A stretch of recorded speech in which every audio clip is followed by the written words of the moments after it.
You wanted the best. You've got the best podcast. The hottest podcast in the world. The Chris Voss Show, the preeminent podcast with guests so smart you may experience serious brain bleed. The CEOs, authors, thought leaders, visionaries, and motivators. Get ready. Strap yourself in. Keep your hands, arms, and legs inside the vehicle at all times, because you're about to go on a monster education roller coaster with your brain. Now, here's your host, Chris Voss. Hi, folks. Chris Voss here from the ChrisVossShow.com, the ChrisVossShow.com. Hey, welcome to the big show, the big giant show in the sky. Runs on those inner tubes, the inner waves, the microwaves, or the major waves, micro-major, of the inner waves. We come to you. It's just already gone wrong. we do a ramble every time at the beginning. You never know where it's going to come. I never know where it's going to come from. It just flows right out.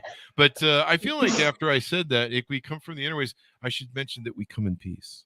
Right. Like some kind of alien thing. I feel like I was doing like some Twilight Zone. They come from the interwaves of space. Your intro is pretty much Twilight Zone-ish. You know, pretty much every time. You should see what's going through my brain when we do the ramble every time. Like, people actually think we pre-write this crap.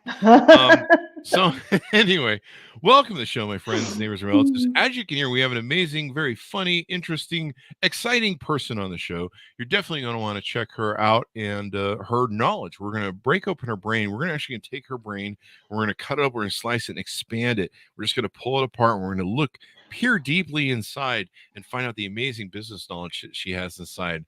I don't know why we're using scary. That. Yeah, that's a little scary. But we're we're not going to physically do it. We're just going to let her impart that to us from the will of her mind through her mouth or whatever. I don't know, her communication. Whatever, guys, you get the deal. You're a pro at this. You've done this before, this right? This show is infotainment, man. It's infotainment. That's why people tune in. Anyway, guys, refer the show to your family, friends, and relatives. As you're sitting around those holiday dinners, sit around and, if people want to argue about stuff, and, the holidays, everyone wants to argue. You go to you go to a grandma's house and, everyone's arguing about whatever the news is or politics or, who has the best mobile phone that they make. We all know it's Android, of course. But when that happens, say, you know what? Hey, I found a way we can all get along. We should just all subscribe to the Chris Voss Show podcast. And there is the love, my friends. There's the love. LinkedIn, check the LinkedIn newsletter, the big LinkedIn group of 130,000 people over there. Everything we're doing on LinkedIn, TikTok, youtube.com/Chris Voss and goodreads.com. Chris Voss. And now for the main hors d'oeuvre of the holiday feast. Now that we've brought up feasting, everyone's hungry now. Lisa Edmondson is on the show with us today. You can hear her. I'm so confused too. I don't know. Where am I? Where am I? She is the founder and owner of her consulting site, Leadership Reno, where she renovates people and helps them get to know things better. We'll find out more what that's about. I don't want to put words in her mouth, but I'm pretty sure that's something of what she does. She successfully led a high-performing team for almost 11 years. She suddenly found herself in a scenario where she experienced intimidation, harassment, and sabotage that ultimately cost her a job where she was revered by her employees. It was this experience that motivated her to start her own company and collaborate with other industry experts to join the battle against workplace bullying, while also sharing her passion and expertise as a people leader. Lisa believes that great people leaders are the solution to companies struggling with bullying and disengaging workforce, and that focusing on on these characteristics when hiring, selecting, and evaluating people leaders is the answer. You can find her original content as other helpful resources on her website. She spent her entire career of the corporate learning and development space, for which she's recognized by Marquis, Who's Who in America in its 2023 edition. Welcome to the show, Lisa. How are you? I'm okay now, I think. You're okay. Welcome to the roller coaster. Right? There you go. We've been through surgery and brain. I'm just we're confused. Just and now now it's time to heal. So I'm in the not Who's Who of America 2023 edition. Give us your .com, Lisa, so people can find you on the interwebs. Sure. It's interwebs, leadershipreno.com. Yeah, those interwebs in the sky, the inner tubes, Yeah, the pneumatic tubes that the internet runs on. That's how we deliver right. the show. Yeah. So Like at they're the everywhere. bank. Yeah, Yeah. pretty much. Yeah. Or Home Okay. Depot or I wherever. got it. Yeah. Yeah. Yeah. Yeah. Okay. I mean, it works Gotcha. at the bank. You trust your money at the bank way. So there you go. That's you put it through the inner tube and it's gone. It's It's magically. that's pretty much how the bank works. It takes your I think money and so. then says, "Thanks, see you, bye." Yeah. I think crypto works that way lately. It's vaporware, isn't it? Yeah, Right. those of you watching this years from now, we're in the midst of the FTX debacle and bankruptcy. So Uh, get into you some more because that's what we're here for, is to get to know you better and your knowledge and insight that you have from your experience. Tell us a little bit about your upbringing, what got you into going into business and running high performance teams. wow. Um, so I'll start at my career portion of the upbringing. So how about that? We'll start there. I won't go all the way back. But yeah, so basically after I graduated college, I, kind of fell into the learning and development arena and have been there my entire career. And so the last several years, the last decade or so, leading a team of employees. And so that's kind of where I found my passion. And then just, like I said, being in the learning and development industry, everything's about learning. So, bringing that forward with me in my career. So you go through this experience where you end up getting bullied at your office, is my understanding. Tell Mhm. us about what this this experience that makes the difference, that you're just like, hey man, something's not right here. Yeah, so it's ironic because I hadn't been bullied at work before, so it was new to me, and I didn't even know I was being bullied. Quite frankly, I didn't understand that that was what was happening, because it's so covert nowadays. I mean, they're Mm, really good at it, and so it was just kind of a sabotaging type things where I was being set up to fail. And so, it really came when I got a new boss. And so that's when it started. And so, oh. yeah, so that kind of triggered the whole path that I'm on right now as far as trying to help others avoid going through that. So, yeah. And that's a real poor leadership style, to bully. Y- Probably not not ideal. I wouldn't recommend it. Uh, Mhm. but yeah, definitely. And it's so rampant. I mean, that was what's so shocking to me is when I, got out on my own and started researching it. It's everywhere. It's like a pandemic. And so I think with the whole COVID great resignation type thing, people are kind of using that as an excuse to not have to deal with that anymore because like everything's virtual now. So Mhm. they don't have to stick with their toxic boss anymore. They can just leave and, be working in California from Atlanta. You really Um, nailed it on the head there. mhm. People aren't taking it and putting up with it Mm-mm. anymore, and No. they're kind of taking they're kind of taking their values back and their freedom back, and they're saying, hey, I'm a valued asset, and Mhm. I don't want to put up with your crap anymore. Do you Mhm. feel it? Because you've since built a company around this Mhm. and everything else. Do you feel like people are doing that because they're uneducated on how to really be good leaders or healthy leaders? Is it companies putting poor people into management that shouldn't be managers? Mhm. Yeah, it's all of that, and that's one of the pillars of my company is, besides the anti-bullying, platform, it's proper leadership, and I think part of what I realized through all of this is that we kind of got it wrong in the corporate world. We're kind of promoting the wrong people. We're putting just whoever has like the best game face on. We're putting them in as people leaders, and they're just not qualified to be doing that job. It really takes a different type of personality besides the loudest person in the room or the person with the highest sales. It's a whole different personality type, and that's kind of one of my other platforms is trying to help educate people on what they should be looking for with leaders in the workplace. So let's talk about this some more. Let's expand on it some more. Intimidation, harassment, sabotage. bullying. What does this look like what are some examples of what this looks like in the workplace? Yeah. Well, nowadays it's, like I said, it's covert, so they try not to put anything in writing. Mm. So they're clever that way. But it's for me personally, it was basically nothing I did was right.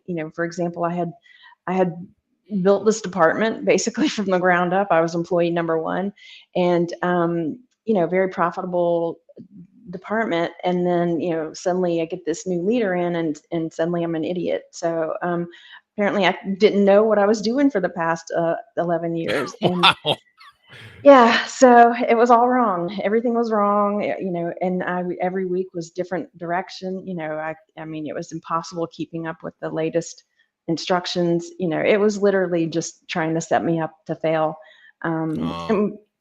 And I've learned since then that that's called constructive dismissal. So that's a real thing. Ah. Yeah, they're clever.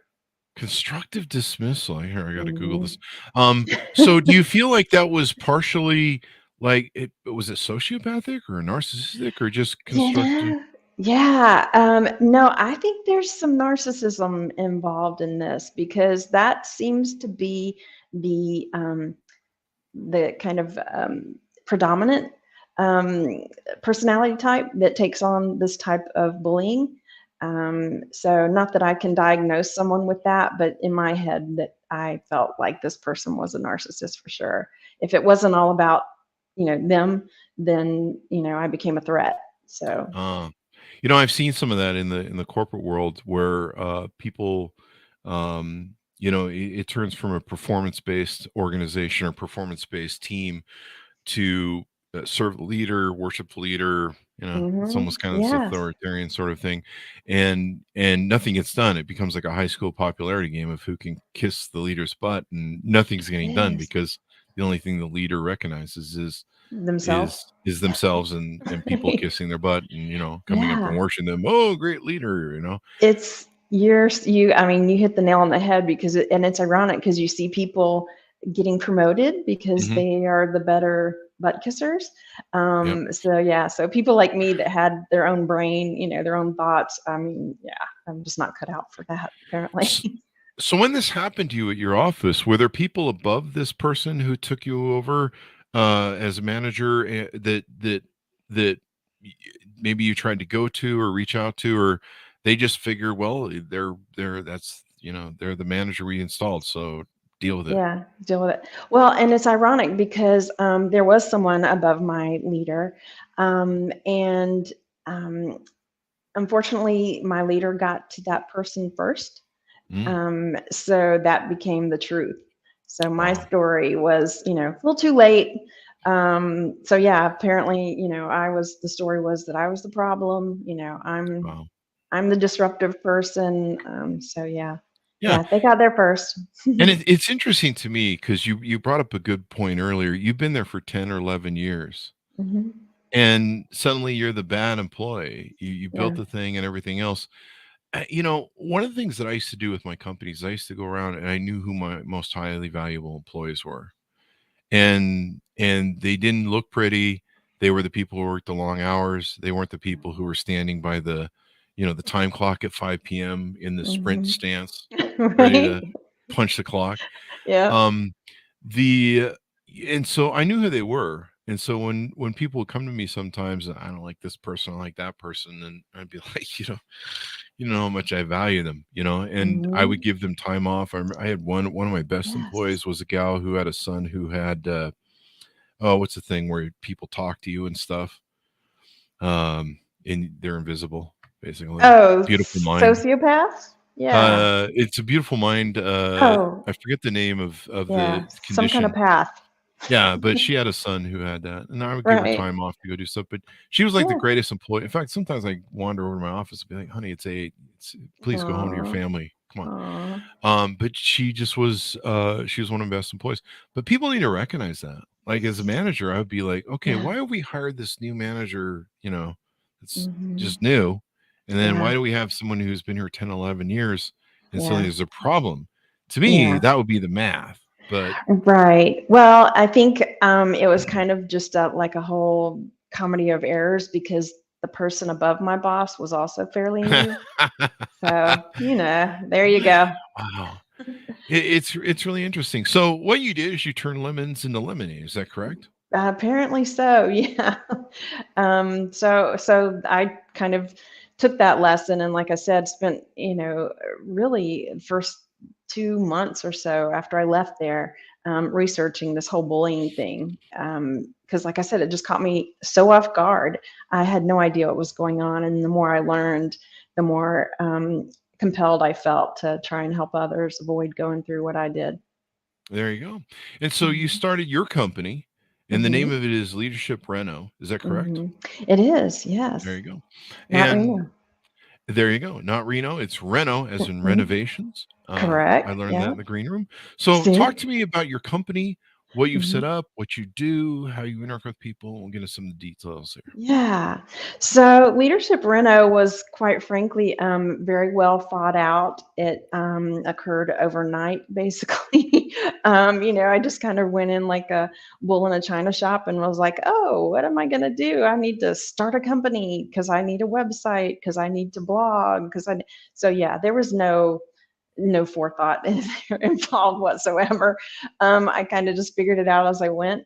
But I just knew that I needed a platform to, be able to share any type of content that I created or whatever. So yeah, that's how it came to be. And the Reno came from renovation, because I realized too that, um, leaders, the really good leaders, like, here's the thing: if you ask the employees if their boss is a good boss, that you'll get a different story from them than you will probably get from the boss's peers and the boss's boss. Yeah. So that's the barometer that I use. And so my employees basically told me, you're a great boss. And they were, just so, devastated when I left. And so just kind of using all of that information, I thought, well, it seems like it should be obvious, but apparently it's not. So yeah, so I felt like I needed to kind of take on that as well and try and, create some content to help, kind of advise others as far as what they should be looking for in people leaders, because we're just doing it wrong. Yeah. I've learned the hard way over many years of business at installing the wrong leader or manager. So can cost you a lot of money. It does. Yeah. And most likely some of the people that work for you and enjoy your leadership probably left or, quiet quit, which seems to be a popular term nowadays, Yep. and just started phoning it in because, they're probably exposed to this toxic leader or whoever this toxic leaders usually pick up other toxic leaders, and they just end up wrecking an organization. Yeah. But you brought up a good point, and leaders and CEOs and people that listen to the show from a business aspect on LinkedIn and stuff need to realize that, like you mentioned before, they're really the only people who know how good a leader is for the most part of the people that work under them. Their employees, yeah. Those are the people you really need to ask, because Really? we can all get the PR message from each other in PR peer group, leadership peer groups, or like people. I've had a lot of friends. I'll use this example because Twitter's going through a lot of interesting things with Elon Musk buying it out. For those of you who might be watching this years from now, we're in the midst of that right now, and it's been about 3 weeks, and it's going badly. So just so you probably know how it ends. Let me know from the send someone from the future. Let me know how it ends. I have people on YouTube that like 11 years, 12 years, they'll still comment on videos, and I'm like, seriously, that was like 12 years ago. So the price still isn't $100, Chris. It's now $10.99 on Amazon. You're stupid. And I'm like, dude, that video is like 5 years old. Come on. So we're in the midst of that right now, and I had a lot of friends that were real Elon Musk worshipers and always the greatest leader of all time, and sadly, we measure great leaders in this country lately on how much money they can make. And so it's interesting to me that how much it's really turned. Like it's really kind of exposed him as a leader. In fact, a lot of his SpaceX employees have been talking about how he used to be a boss at SpaceX, and given, I'm just quoting them, so I'm not saying this. Don't sue me, Elon. But he seems a little short-tempered. He'll buy you out. He'll buy out the Chris Voss Show and rename it the Twitter Show or something. I don't know, the Car Crash Show. But they're talking about how when he was at SpaceX, they had to do a lot of what you were talking about with your prior manager, where the babysitting, the ego, driving the popularity thing, the trying to, you spend more time trying to manage the manager than you do just trying to do stuff and do your work. Yeah. And so a lot of that's coming out, and we're seeing the fallout from it. I mean, they're actually trying to hire people now at Twitter, which is interesting because they just laid off like 5,000 people or 4,000 people. Some quit actually. Yeah. And a lot of people, especially in the tech business, are like, hey man, we know our value, man. We're not going to be treated like this. We're going someplace else.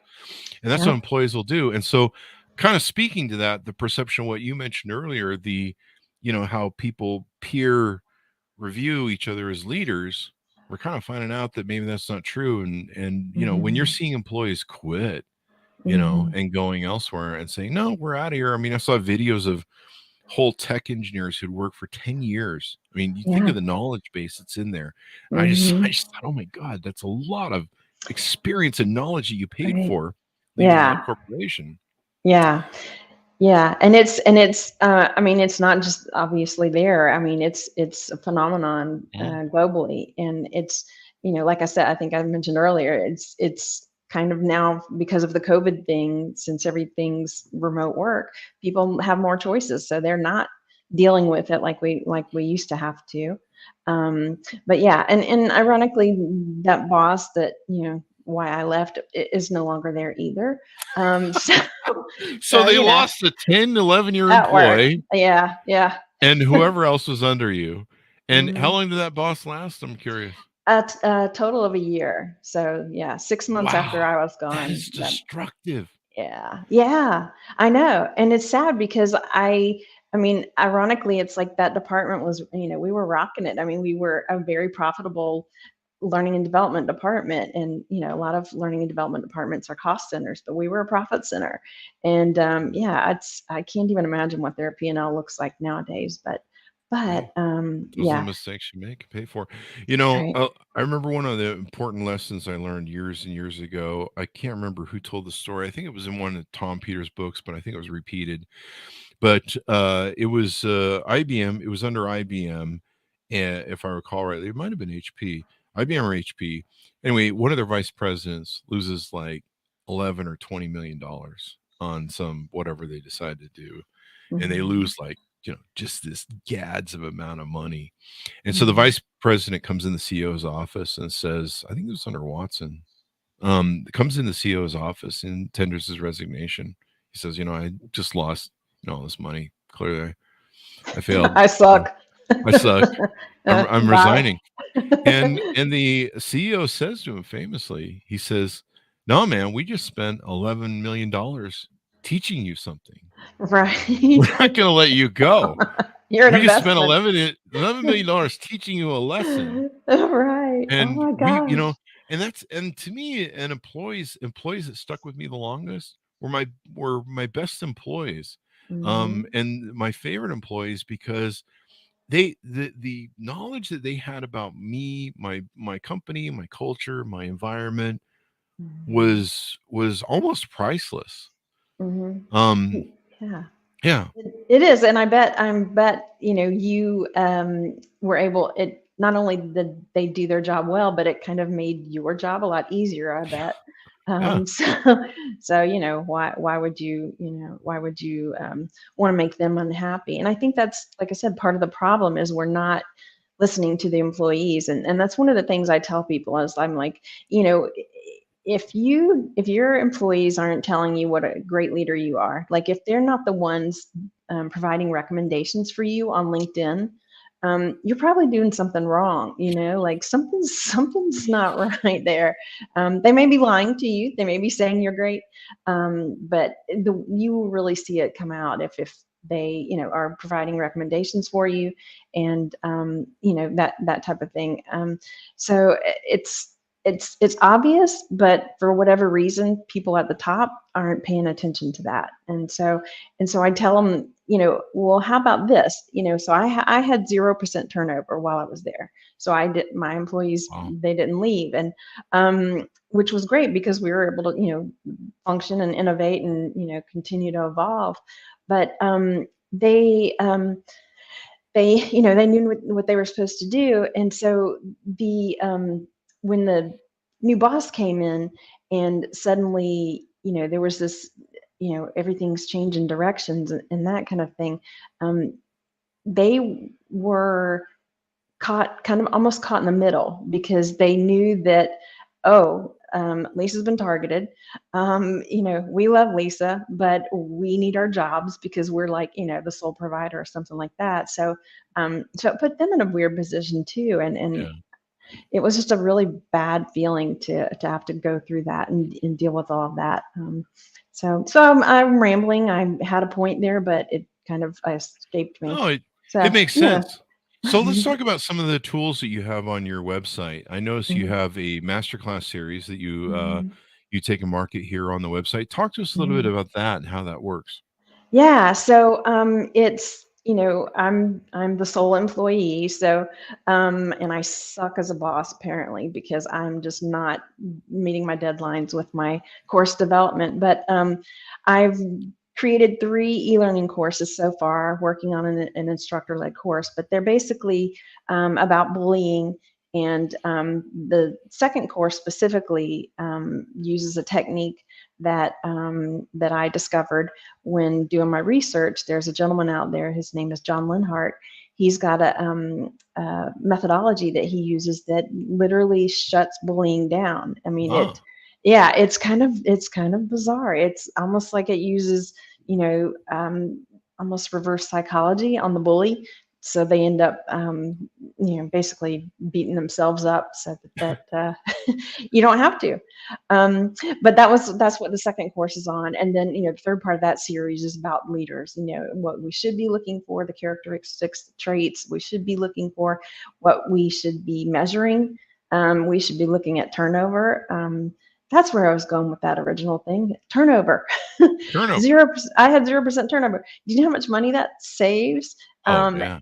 It's a third of your payroll is put towards turnover. And so, Mhm. and even in the most recent studies, Gartner or Gallup rather, quotes that across the globe, we spent like $8.1 trillion in just the cost of turnover last year. And so that's kind of a big deal. So that's kind of how I present it to, CEOs is like, do you want to save a third of your payroll? Like I can save you 30 of your payroll. But you got to get rid of, Skippy over here, who's your, your key butt kisser, and go with a different kind of persona for that role. There you go. So you've got Mhm. reducing workplace bullying as a module, how to Mhm. fight back against workplace bullies, Mhm. transforming your business by putting more women in charge. Yeah. Good stuff there. And people can order those off your website, get to know them Mhm. better. Yep. You've appeared in a lot of media. How do you work with companies when companies want to reach out to you? What sort of companies do you work with? Big, medium, uh, small? What kind of companies or are companies you can help the most? Well, I mean, what I would like to work with and what I'm working with currently are two very different things. Like I said, I'm in my first year, and still putting my curriculum together. But and so up to this point, I've been giving my courses away for free, Hmm, just to kind of help people currently in the situation that I was in. But ideally, I would love to be able to meet with CEOs of the big companies where it's going to make a difference. Because if you think about it, we're talking about leaders here. If you have the right people leaders in place, their influence on the rest of the workforce is just unparalleled. And so, why wouldn't you want to put the right people leaders in place? Because it not only increases employee engagement, but it also increases their productivity, which is money in your pocket. So, I mean, who wouldn't want to do this? But it is a paradigm shift from what we're currently doing in corporate right now. Like I said, which is just basically, picking the guy that can, work a room, or, has the biggest sales, or that kind of thing. So Yeah, or the best looking guy, which I never get picked yeah. for. So there's that. I don't know. You didn't have to agree with that. Jeez, Sorry. I meant, yeah, that's a I think you're shame. bullying me now. I'm just kidding. These are just jokes. We do the comedy here. Infotainment. So you bring up a good point where I see leadership almost kind of like becoming a lost art lately. Yeah. And I think COVID really exposed some of the bad leaders and bad companies out there. The Great Mhm. Resignation Yeah. really spoke to it in saying, hey, man, we're tired of Hmm. being treated this way. We're tired of being intimidated on the Yeah. job. We're tired of being held hostage by Hmm. paychecks. And Yeah. and people started, I mean, I sat down with that with COVID. I'm like, maybe I should do a life perspective and a nice little break here and go, what's important to me in life? And it realigned Hmm. my values a lot. I realized how important my family was. Hmm. I mean, I hated them before, but now I like them. No, I'm They're just okay kidding. now. They're okay now. I mean, I hate them some days, but no, I'm just kidding. I love my family.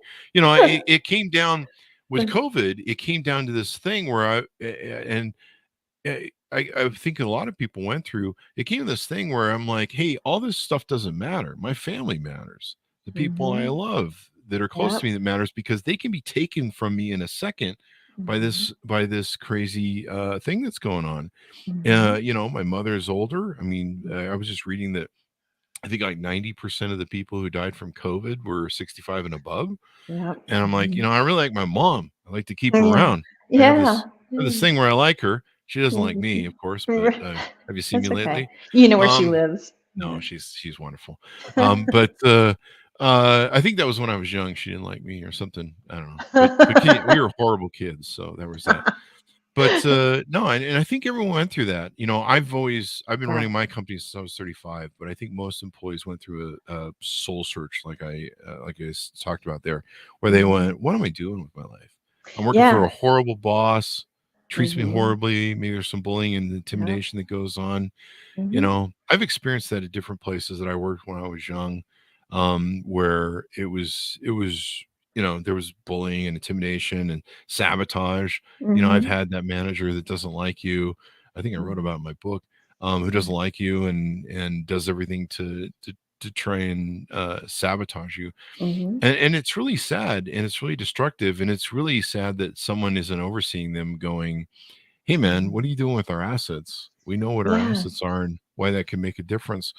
Um, and Yeah. so you're going to design more courses. Is that what you're going to do on your website, and Yeah. get more of this stuff out there so that people can dive into it? Yeah, so right now, like I said, the content that's out there is e-learning, so self-paced. They can find it online. But the goal, actually, right now, I'm putting together an instructor-led course so that we can go, maybe not on site. We might still be virtual, but go into companies live and kind of bring the program to them. Because and that's ironic too that talking about the Great Resignation, I'm not sure if you've noticed, but a huge population of people that have suddenly decided they no longer want to stand for the bullying that they've been receiving is our teachers, our educators. Oh yeah, I don't know if you've seen that, but that's like yeah, it's- I consult with a lot of educators that are trying to transition into corporate because they're just tired of getting abused. mhm. And they did like what you said. They kind of reevaluated their lives, and they're like, I'm not going to stand for this anymore. So yeah, so that's also part of the consulting that I do is helping people who are trying to transition into the corporate world. Because obviously for teachers, learning and development on the corporate side is where they tend to want to go. So yeah, it's a phenomenon. And I don't get that whole mentality, but I think because they've been able to get away with it up to this Exactly. point. They've been Hmm. able to get away with it. Hmm. They're kind of was, we went for a good 30, 40 years where unions were in decline. The power of Hmm. the employee was in decline. Hmm. And the power of, big corporations were like, we'll do whatever we want. And I Hmm. think, like you said, a lot of abuse took place and a lot Hmm. of bad leadership took place. I mean, it really is interesting to me. I don't know if it got lost in the millennials or I don't know. I don't know about the Gen Zers. We were having an argument with somebody today over that. Um, but somewhere along the lines, I mean, customer service is one of those other things that got lost. I grew up in the age of Tom Peters and In Search of Excellence, and it's a big deal for me, but it seems like that got lost, and and that's probably also bad leadership as well. So people don't realize not only how bad they're losing with employees, how bad they're losing with customers as well. Yep. So there's probably a whole new course series for you there. Right. Yeah. Well, and a lot of leadership. my transitioning teachers are going into customer service for that reason, It's funny. I saw a TikTok person who went viral, and it was a teacher quitting to go to work for Amazon, be Yeah. as a manager, and they could make so much more money. Yeah. And they love, my mom was a teacher for 20 years. My sister was a teacher. We really should revere teachers more as the value Right. that they deliver. Yeah. And even then, I watched the transition with her, and she's been retired for maybe 20 years. Probably 25 years she's been retired. But she was a teacher for 20 years, and she would call me up, and we talk like sons and daughters do, or sons and moms do. It's I'm still getting back from Thanksgiving. It's still in the pie back at the thing. We would talk, and she'd tell me about how more and more these helicopter parents were coming in, and she goes, Chris, there used to be years when I was a teacher, and I would, we'd sit down with parents and go, hey, Billy's struggling and Billy isn't paying attention, and here's some stuff that you can do, and they'd be like, okay, sure. And then it became this blame game where it's like suddenly I became the parent of these kids, where the teachers would come in, and anything that was wrong with the children, and we were trying to help the children out by involving the parent, was our fault. Well, maybe you're just not teaching them right. Yep. Yeah. Well, maybe you're doing this.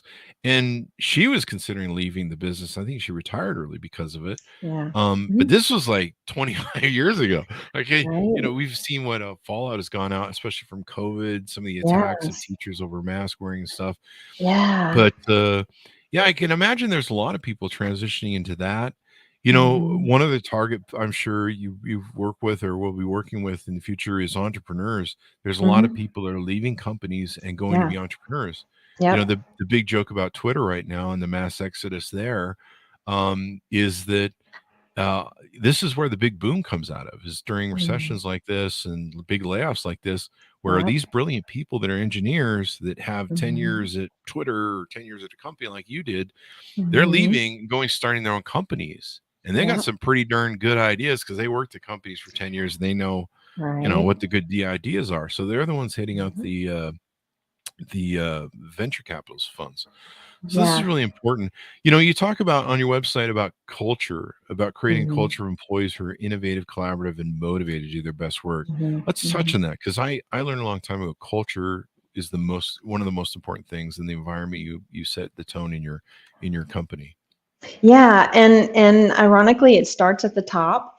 And so if you've got, a culture of toxicity, there's somebody at the top that's kind of allowing that to happen.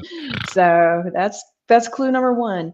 But it does, and it matters so much, and especially, like I said, nowadays where people can just up and leave, at the drop of a hat. And that is where leaders become even more important, because they're the ones who can salvage their employees from leaving. Employees are, quite frankly, they're more leaving leaders than they are leaving jobs. If they like their leader, they'll stay. So the company culture is critical here. And ironically, at least in my situation and what I've heard from other people who were bullied at work, HR isn't really your friend in that scenario. So, it's kind of a mixed message, because of course, HR would be probably good customers of mine, but they probably don't like the message I'm sending. So, so it's kind of a catch-22. You bring up a good point. I actually see that. I'm laughing because I actually see that a lot on TikTok. There's a bunch of HR people, and some of it flows over into LinkedIn. There's a bunch of HR like consultants or something, and they make a lot of these videos. If you go search them, the HR is not your friend. No, they're really not. And it's so ironic because it's like I found out personally, they'll choose the person with the bigger title over Mhm. the person with the tenure. Yeah. So yeah, that's what happened It's in really my. crazy.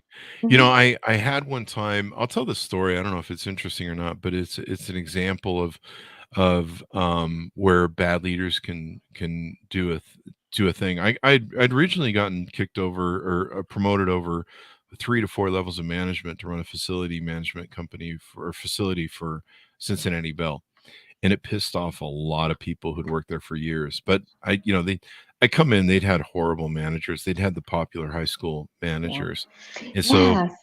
they put me up with number 3 in the facility, and I was working hard doing stuff. And uh, one day, my regular boss, who'd promoted me and hired me, he took like 2 weeks off for vacation.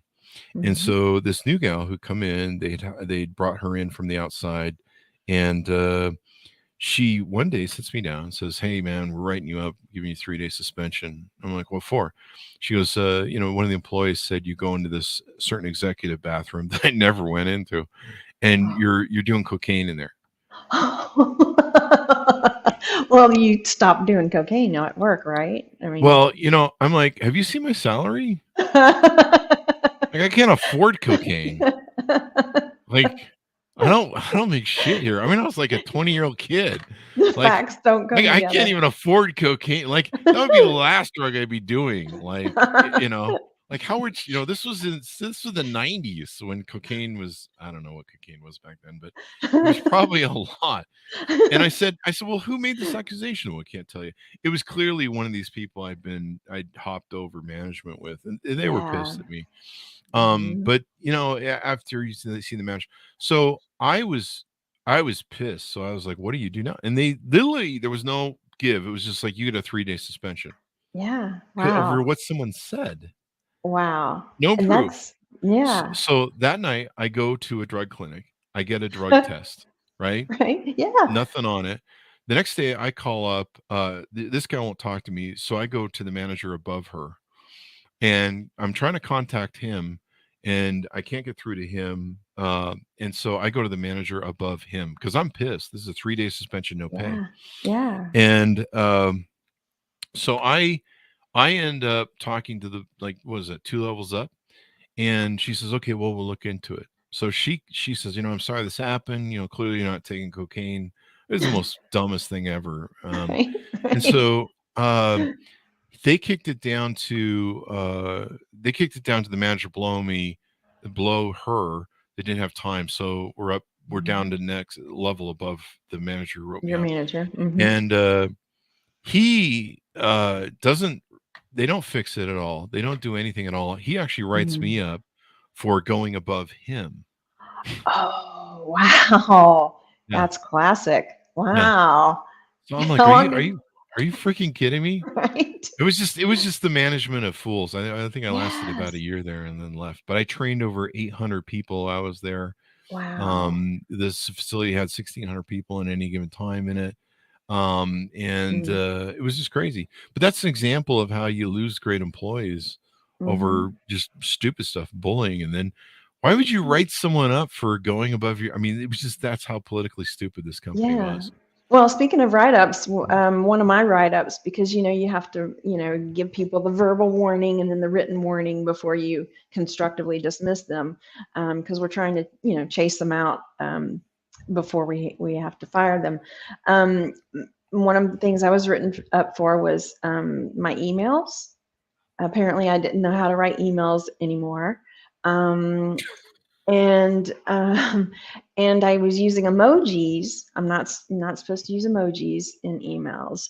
So Oh, yeah, I mean, it was it was an alternate reality, but that's part of the bullying. The sabotage is, that's gaslighting. I mean, I didn't even know what gaslighting was before that, and I was like, oh yeah, I've been there. yeah.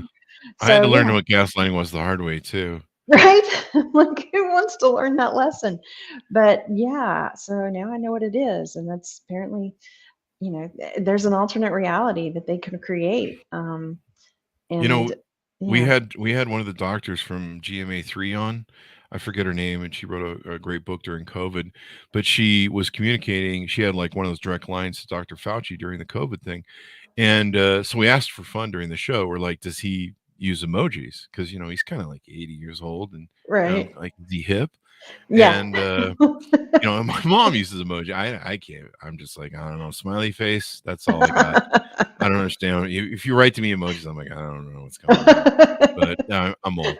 You're old. I believe it's just the way I am. I'm just put It's me out of okay. pasture. I'm the guy who sits on the lawn and screams at kids all day. Get off my lawn. Get off my emoji lawn. The But ball's mine now. but even him at almost 80 years old uses emojis on his communications. So whoever told you Really? that you can't use emojis on your Yeah. email, screw those people. So that's good. Yeah. What Yeah. are some ways people can get in touch with you, work with you, Mhm. get to know you better, find Yeah. about hiring you for consulting gigs, or using Yeah. your different schooling products that you're putting up there Mhm. to educate people?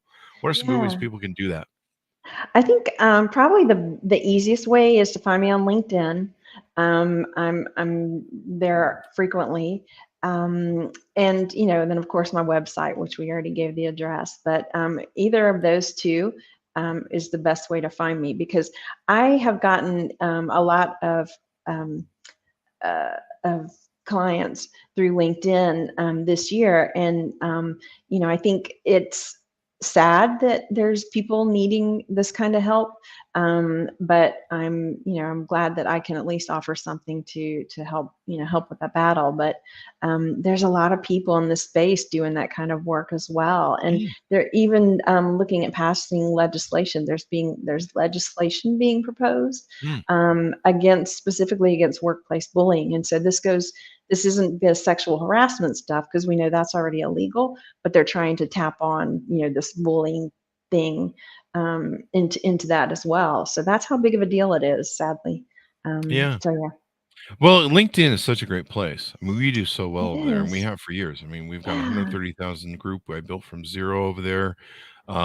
It would probably be much larger if it hadn't been for Microsoft buying it and ruining it. They kind of ruined groups for about 2 or 3 years, but Yeah.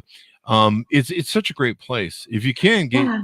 get a newsletter going over there, the Yeah. LinkedIn newsletter, that thing is Hmm. like freaking huge. Ours just keeps growing and growing. And there's this social chat that's over there now. We've been Hmm. trying to get that going. In fact, I need to make a note to go try and make that work better. You kind of have to Yeah. schedule things like way far ahead in the time and try and get those people that like it. Yeah. But LinkedIn is just such a great place, and Yeah. I think I've been spending more time over there since Twitter's Hmm. kind of looks like it's definitely hitting the wall. Yeah. Um, or becoming more toxic than it used to be. Evidently, the Right. Chinese just flooded it with a bunch of crap. But Yeah. LinkedIn is such a great place to put It stuff. is. We've had people on the show that have done the courses on LinkedIn. Hmm. Those Hmm. LinkedIn Yeah. approved courses. Those people are making a killing. Yeah. I mean, especially the people who create LinkedIn courses, so it's Mhm. like they're just suddenly, millionaires. Whereas last year they were, jobless. Yeah. It's very lucrative. And LinkedIn of 2022 is so different from what it used to be, Mhm. that I think that's kind of the common message that I've been hearing across the board this whole year. Because I did the same thing. I mean, I joined LinkedIn in 2008. Mm. Never really went there other than, when it was, time to, find a job or something. I don't know. I didn't go there very often. But this year, I kind of had to go there because I was trying to find, resources for the bullying thing. Um, and everyone has said the same thing. It's like, it's so different. It's so much different now. And there's some really good people on there too. I mean, some of my closest friends are now, my virtual friends, Mhm. but they have, it's like there's still some bad people on there, of course. They're everywhere. But it seems to me, of the social media platforms, this is the one that has the most kindest people, the most kind people. They're congregated there, and there's a lot of people wanting to help other people, and a lot of entrepreneurs doing kind of like what you said. It's like, what's important to me now. It's not working at this, conglomerate. So yeah, it's definitely a lot different. So I've been really enjoying it. Yeah, it's really the place. I mean, the other thing too is like Facebook has gotten really out of control of suspending people, and it's kind of like what Twitter did when it first started. It suspended so many people, it lost its trust thing. I used to advise, who was it? Wilson, Ted Wilson, Fred Wilson on it in the early days. I actually caused some fights between the three of them. Ed, or what's his Biz Stone, what a name, and Mr. Zucchini Sucker. What was his name? Zucchini drink. What was it? Cucumber thing, Mr. Jack. I caused a couple of fights evidently in the boardroom with some of the things I was feeding to. Oh wow! But I was telling him, you're going to lose the trust of people, and Facebook's going to win. Guess what? I was right. Right. And yeah. Facebook kind of doing that same thing. I mean, I got suspended for a joke I did where I said in October I was going to dress up as Jeffrey Dahmer, and everyone's doing Jeffrey Dahmer jokes because of that Netflix show. Yeah. I said I was going to hand out little gingerbread human men or beings or something. That was a joke. Probably, yeah. I mean, but not like I was going to really do it. I got suspended for that. Because you can't tell jokes about serial killers.